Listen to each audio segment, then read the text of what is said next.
భారత విషయంలో అధ్యక్షుడు డొనాల్డ్ ట్రంప్ అనుసరిస్తున్న కఠిన వైఖరి టారిఫ్ల విధానంపై అమెరికా కాంగ్రెస్ లో తీవ్ర ఆందోళన వ్యక్తమైంది. ట్రంప్ దూకుడు కారణంగా అమెరికాకు అత్యంత కీలకమైన భాగస్వామ్య దేశాల్లో ఒకటైన భారత్తో సంబంధాలు దీర్ఘకాలంలో దెబ్బతినే ప్రమాదం ఉందని డెమోక్రాట్లు హెచ్చరించారు.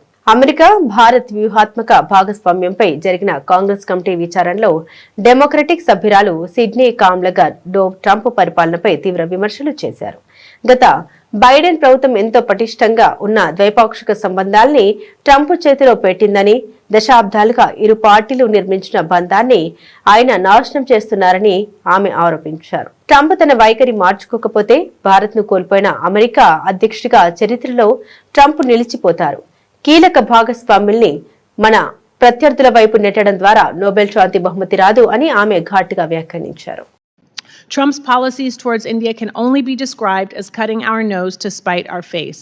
And this is doing real and lasting damage to the strategic trust and mutual understanding between our two countries.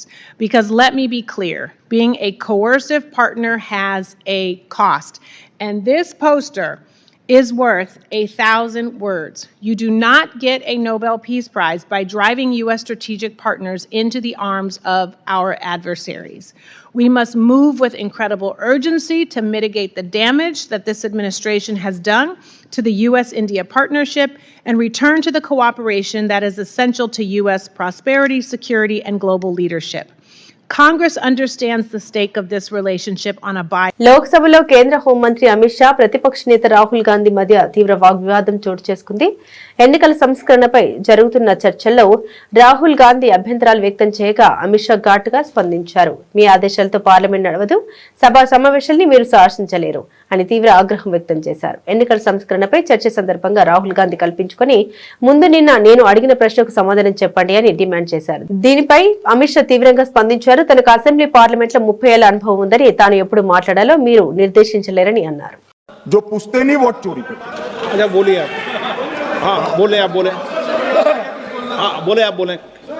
Speaker sir, मेरा कल एक सवाल था जो हिंदुस्तान के इतिहास में पहली बार डिसीजन लिया गया कि इलेक्शन कमिश्नर्स को फुल फुल इम्यूनिटी दी जाएगी. ठीक है, ये ना इसका जवाब इसका पीछ में खत्म नहीं किया सर. इसके पीछे जो थिंकिंग थी वो हमें सबसे पहले बताएं. मैं 30 साल से विधानसभा और संसद में जनप्रतिनिधि के रूप में चुनकर आता हूं. मुझे लंबा अनुभव है संसदीय प्रणाली का. विपक्ष के नेता महोदय कहते हैं कि पहले मेरी बात का आप जवाब दीजिए, मैं सुनना चाहता हूं. आपकी मुनसफी से संसद नहीं चलेगी. मेरे यहाँ बोलने का क्रम मैं तय करूंगा. इस तरह से नहीं चलेगी संसद. मान्यवर, उनको धैर्य रखना चाहिए मेरा जवाब सुनने का. इनकी एक बात का जवाब मैं दूंगा. భారత ప్రభుత్వం దేశంలో ఇటువంటి ఇంధన వినియోగాన్ని అధికారికంగా ఆమోదించిందని కేంద్ర మంత్రి నితిన్ గడ్కరీ పార్లమెంట్ లో స్పష్టం చేశారు. ప్రస్తుతం పెట్రోల్లో 20% ఇథనాల్ ఉంటుందని, దాదాపు 1,00,000 కిలోమీటర్లు ప్రయాణించిన పాత వాహనాల్లో కూడా దీన్ని పరీక్షించినట్టు తెలిపారు. ప్రభుత్వ సాంకేతిక కమిటీ ఎటువంటి వాహన ఇంజిన్ వైఫల్యాలు గమనించబడలేదని నిర్ధారించారని కేంద్ర మంత్రి నితిన్ గడ్కరీ అన్నారు.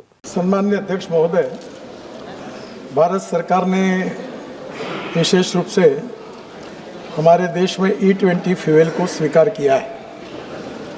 अभी हमारे पेट्रोल में E20 यानी इथेनॉल का 20% एडिंग होता है. ये करीब पुराने जो 2023 के पहले ही जो पुराने व्हीकल थे उसका भी टेस्टिंग किया है और करीब 1 लाख किलोमीटर तक टेस्टिंग करने के बाद ARAI, ये जो गवर्नमेंट की स्थापन की हुई संस्था है टेक्निकल पुणे की, उन्होंने इसमें यह कहा है कि no vehicle engine failures was observed, no impact on vehicle performance, start ability and drive ability and metal capability. वैसे अध्यक्ष महाराज, बहुत बार हम लोग मेंटेन करने के लिए बहुत बार 6-6, 8-8 महीने के बाद सर्विसिंग करते हैं. तो इसमें क्या है कि जो मेटल के पार्ट्स थे उसमें पहले ऐसा कहा गया था कि शायद इसमें कोई परिणाम हो सकता है, पर ध्यान में यह आया कि ऐसा कोई हुआ नहीं है. पर सर्विसिंग में छोटे छोटे जो मेटल के वॉशर्स होते हैं वो बदलते रहते हैं.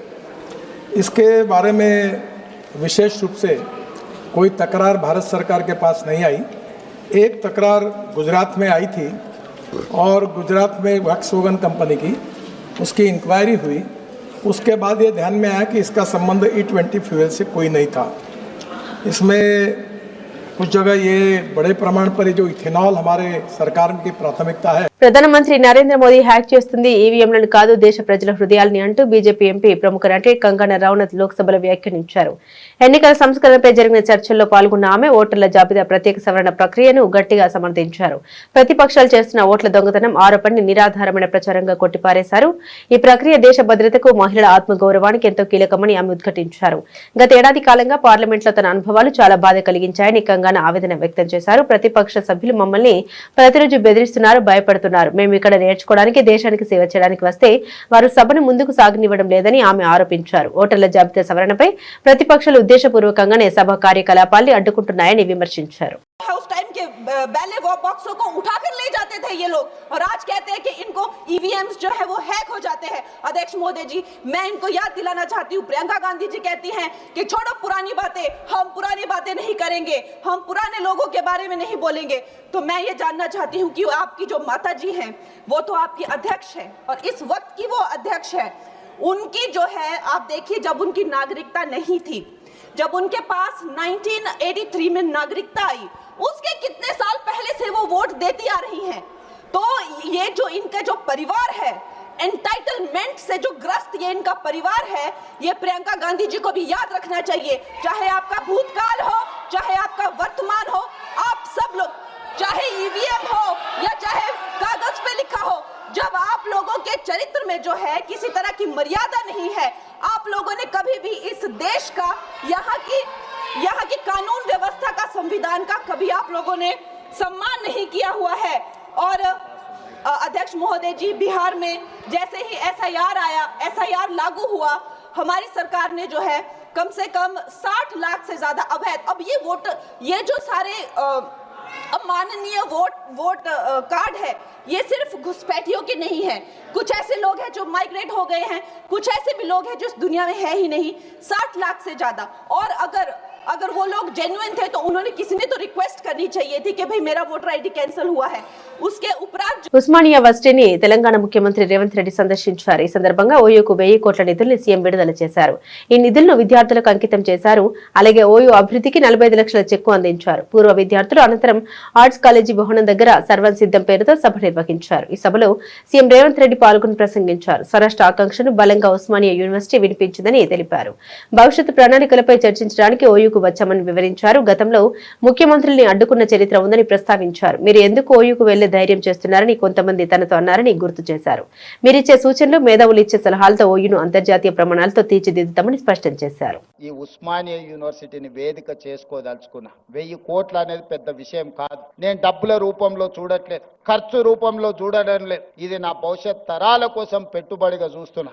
ఈ పెట్టుబడి ఈ రోజు రాష్ట్ర ప్రభుత్వం, ఈ రోజు ఇంతకు ముందే గచ్చిబౌలిలో టీ హబ్ లో ఈ రోజు మనం గూగుల్ తో ఒక జాయింట్ వెంచర్ స్టార్టప్స్ కోసం ప్రారంభించుకున్నాం. కొత్తగా పరిశోధనలు చేసే వాళ్లకు ఆర్థిక సహాయాన్ని అందించాలి. వాళ్ళకి తెలివి ఉంది, సాంకేతిక నైపుణ్యం ఉంది, వాళ్లకు చెయ్యాలనే ఆతృత ఉన్నది. కానీ ఆర్థికంగా ప్రయోగాలు చేయడానికి ఒక్క రూపాయి లేదు. తల్లిదండ్రులు కూలీ నాలి పనులు చేసుకునే పేదవాళ్ళు ఉన్నారు. వాళ్ళ పిల్లల కోసం ఇవాళ స్టార్టప్ ఫండ్, ఇప్పుడు అక్కడి నుంచో ఇక్కడికి వచ్చిన 1000 కోట్లు ఈ రోజు పరిశోధన చేసే తెలంగాణ యువతకు అందించాలని అక్కడ ఒక గొప్ప ఆఫీస్ పెట్టి ఆ పిల్లలకు అక్కడ ప్లేస్ ఇవ్వండి, వాళ్ళ పరిశోధనలకు డబ్బులు ఇవ్వండి.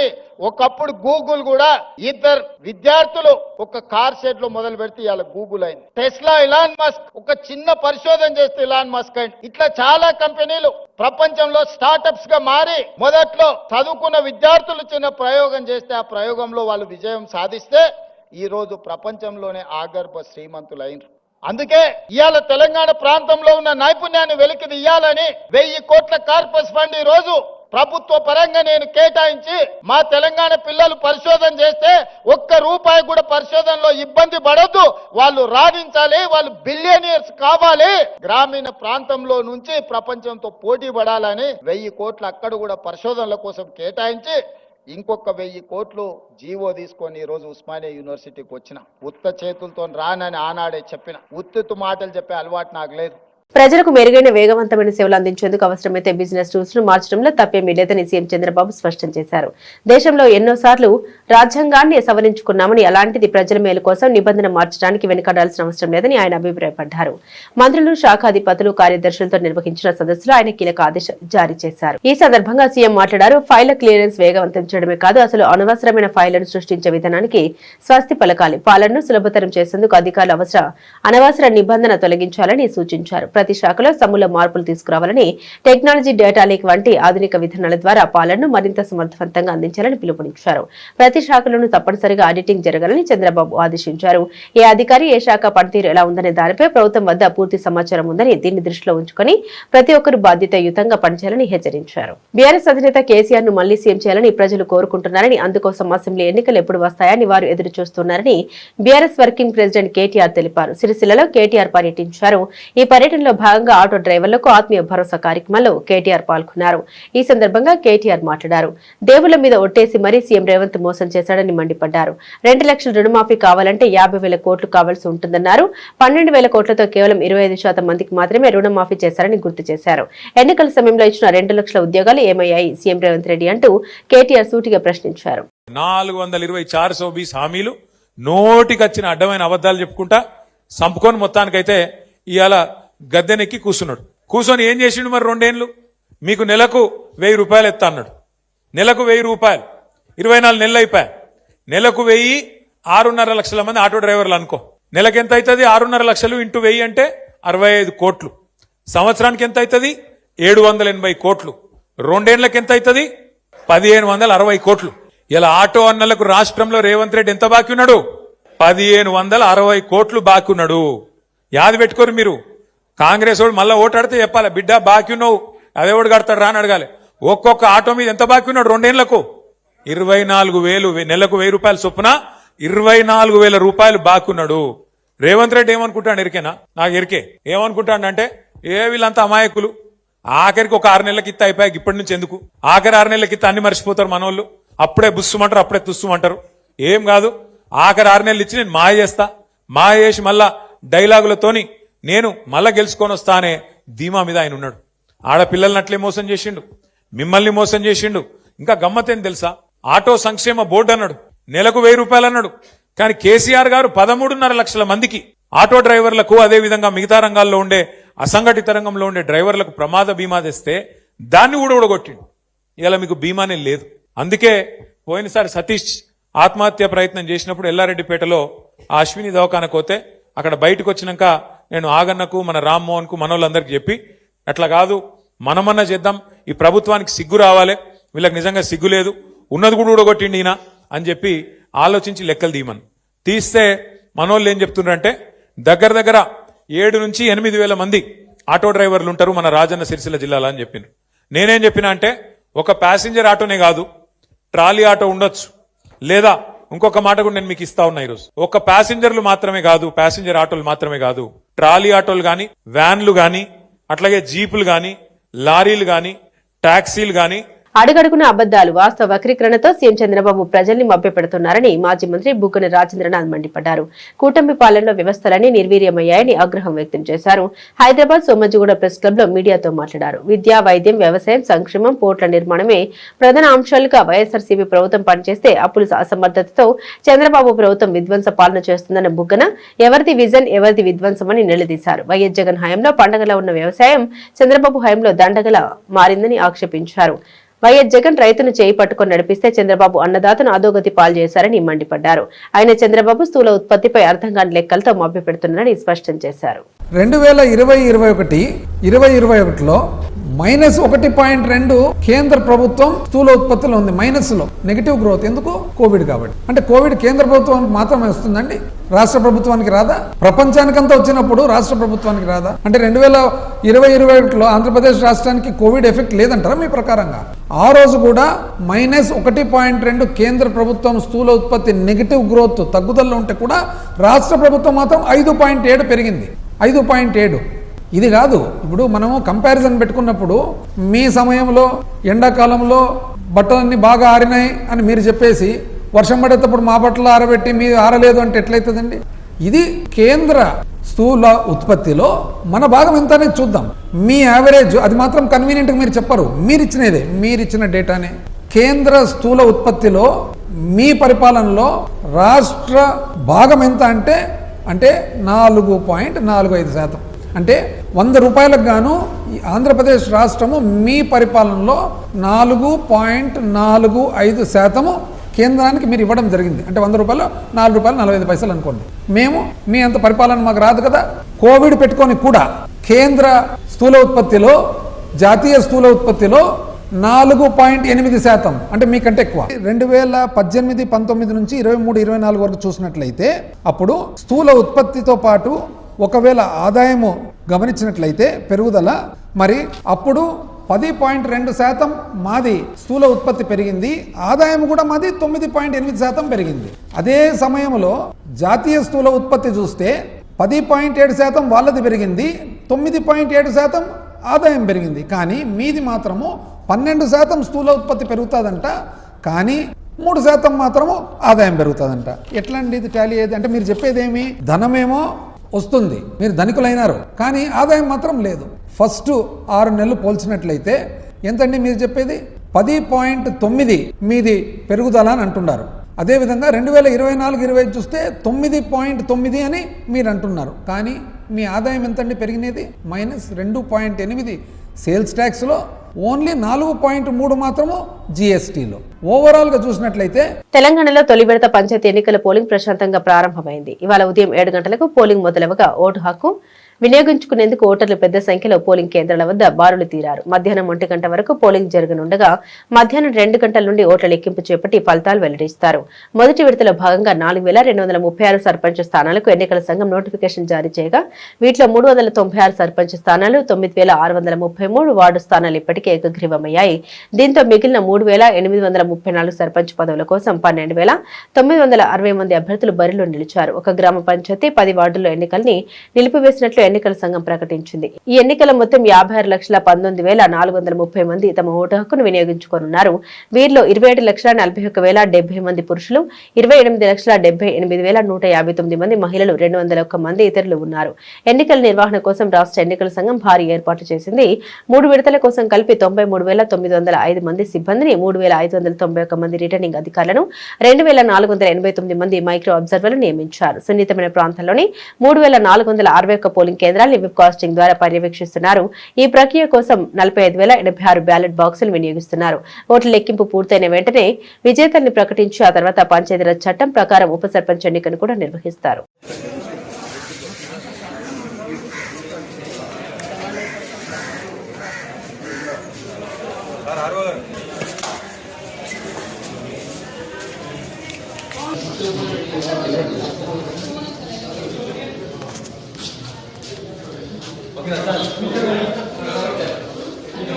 చంద్రబాబు చెప్పిందల్లా చేయడమే పవన్ కళ్యాణ్ నమ్ముకున్న సిద్ధాంతమని, తనకు కావాల్సిందల్లా చంద్రబాబు నుండి తీసుకుంటూ ఆయన ఆదేశించినప్పుడల్లా వైఎస్ జగన్ గారిని తిట్టడానికి పవన్ కళ్యాణ్ తయారవుతున్నారని గుంటూరు జిల్లా వైఎస్ఆర్సీపీ అధ్యక్షుడు మాజీ మంత్రి అంబటి రాంబాబు తీవ్ర ఆగ్రహం వ్యక్తం చేశారు. గుంటూరులోని తన క్యాంపు కార్యాలయంలో ఆయన మీడియాతో మాట్లాడారు. పవన్ కళ్యాణ్ తన బుర్రను స్విచ్ ఆఫ్ చేసుకున్నాడని, అందుకే ఎప్పుడేం మాట్లాడతాడో ఆయనకు క్లారిటీ ఉండడం లేదన్నారు. తీవ్రమైన పొలిటికల్ దారిద్ర్యంలోకి పడిపోయిన పవన్ లోకేష్ కన్నా ఇమేచ్యూడ్ పొలిటీషియన్ అనిపించుకుంటున్నారని వివరించారు. చంద్రబాబు నుండి పుచ్చుకుంటున్నాడు అంటే కాబట్టి ఆయన అసమర్థ అనైతిక విధానాలపై పవన్ కి నోరు పెగలడం లేదని ఎద్దేవా చేశారు.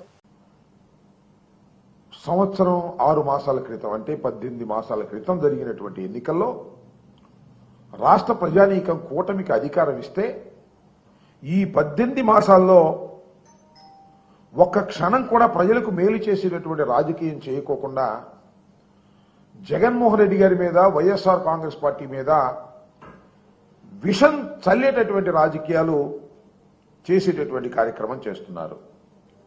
చివరికి దైవాన్ని అడ్డం పెట్టుకొని కూడా, దేవాలయాల్ని అడ్డం పెట్టుకొని కూడా డైవర్ట్ చేసి జగన్మోహన్ రెడ్డి గారి మీద బురద జల్లాలి అనేటువంటి ప్రయత్నాలు చేస్తున్నారు. చంద్రబాబు నాయుడు గారు ఆదేశించగానే జాలిగా జగన్మోహన్ రెడ్డి గారి మీద విమర్శ చేసేటటువంటి కార్యక్రమం, విపరీతంగా చేసేటటువంటి కార్యక్రమం చేస్తున్నారు తప్ప తన పార్టీ గురించి పట్టించుకోడు, తన ఎమ్మెల్యేల గురించి పట్టించుకోడు, తన నియోజకవర్గం గురించి పట్టించుకోడు.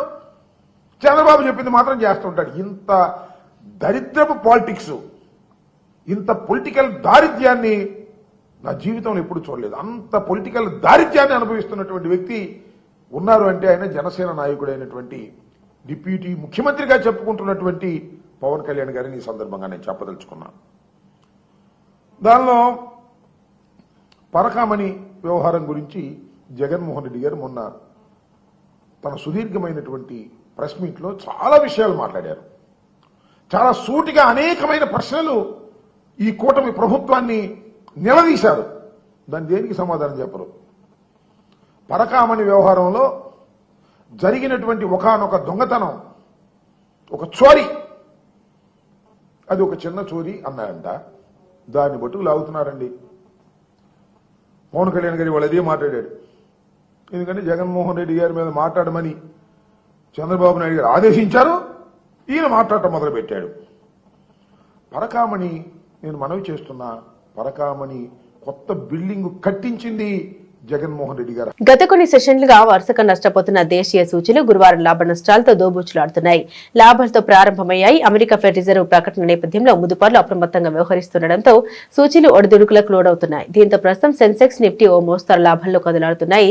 గత సెషన్ ముగింపుతో పోల్చుకుంటే గురువారం ఉదయం దాదాపు ఫ్లాట్ గా మొదలైన సెన్సెక్స్ ఆ తర్వాత లాభ నష్టాలతో దోబూచులాడుతుంది. ప్రస్తుతం ఉదయం 10 గంటల 17 నిమిషాల సమయంలో సెన్సెక్స్ 123 పాయింట్ల లాభంతో 84,514 వద్ద కొనసాగుతుంది. మరోవైపు నిఫ్టీ కూడా సెన్సెక్స్ బాట్లోనే కొనసాగుతుంది. ప్రస్తుతానికి 57 పాయింట్ల లాభంతో 25,815 వద్ద కొనసాగుతుంది. సెన్సెక్స్ లో హిందుస్థాన్ జింక్, కేన్స్ టెక్నాలజీస్, సోనా, BLW, నవోమా వెల్త్, HFCL మొదలైన షేర్లు లాభాలు ఉన్నాయి.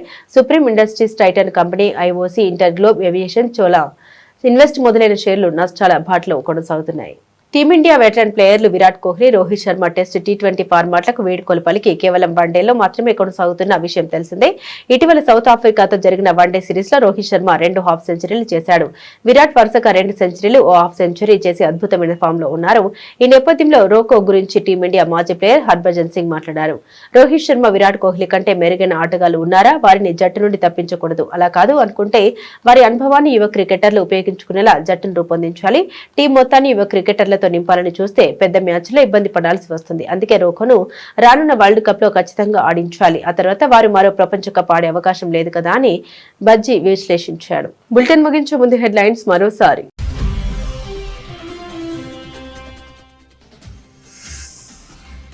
భారత్ పై ట్రంప్ ప్రభుత్వ విధానాన్ని తప్పుబట్టిన డెమోక్రట్లు, టారిఫ్ల వల్ల అమెరికా భారత్ బంధం తీవ్రంగా దెబ్బతింటోందని ఆందోళన.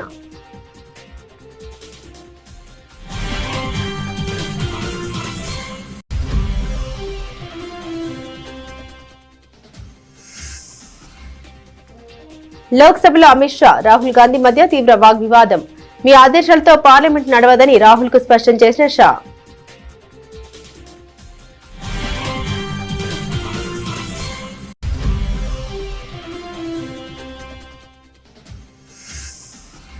భారత ప్రభుత్వం దేశంలో E20 ఇంధన వినియోగాన్ని అధికారికంగా ఆమోదించింది. పార్లమెంట్లో స్పష్టం చేసిన కేంద్ర మంత్రి నితిన్ గడ్కరీ.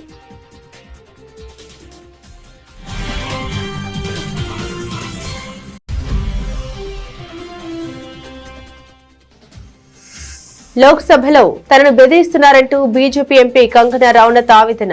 సోనియా పౌరసత్వం లేకుండానే ఓటు వేశారని ఆరోపణ.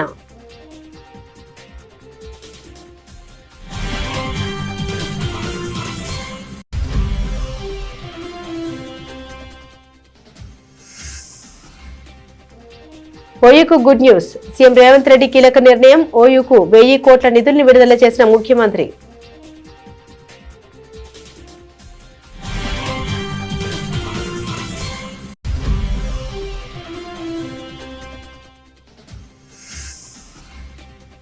మంత్రులు, శాఖాధిపతులు, కార్యదర్శులతో నిర్వహించిన సదస్సులో సీఎం కీలక ఆదేశాలు. ప్రతి శాఖలో ఆడిటింగ్ తప్పనిసరని స్పష్టం చేసిన చంద్రబాబు.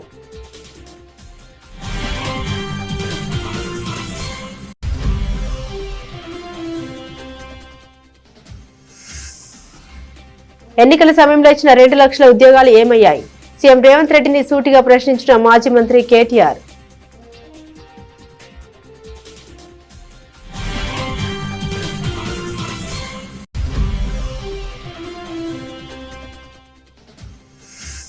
అర్థం కాని లెక్కలతో మభ్యపెడుతున్న చంద్రబాబు.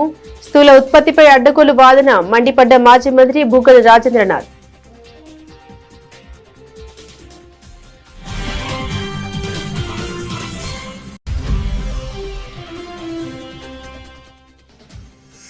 తెలంగాణలో తొలి విడత పంచాయతీ పోలింగ్ ప్రారంభం. 3,834 సర్పంచ్ స్థానాలకు 12,960 మంది అభ్యర్థుల పోటీ.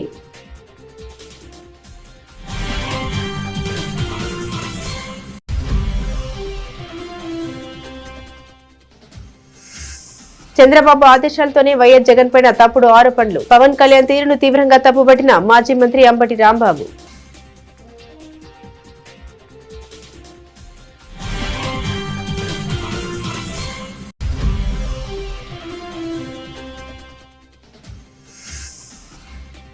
లాభ నష్టాలతో దోబూచులాడుతున్న దేశీయ సూచీలు. ప్రస్తుతం మోస్తారు లాభాల్లో కదులుతున్న సెన్సెక్స్, నిఫ్టీ.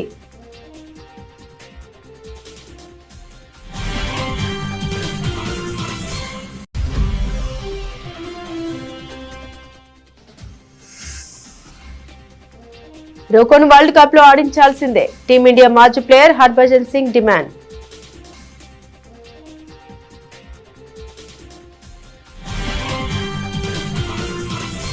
ఇవి బులెటిన్లోని విశేషాలు. తిరిగి మరో బులెటిన్తో మళ్ళీ కలుసుకుందాం. అంతవరకు సెలవు, నమస్కారం.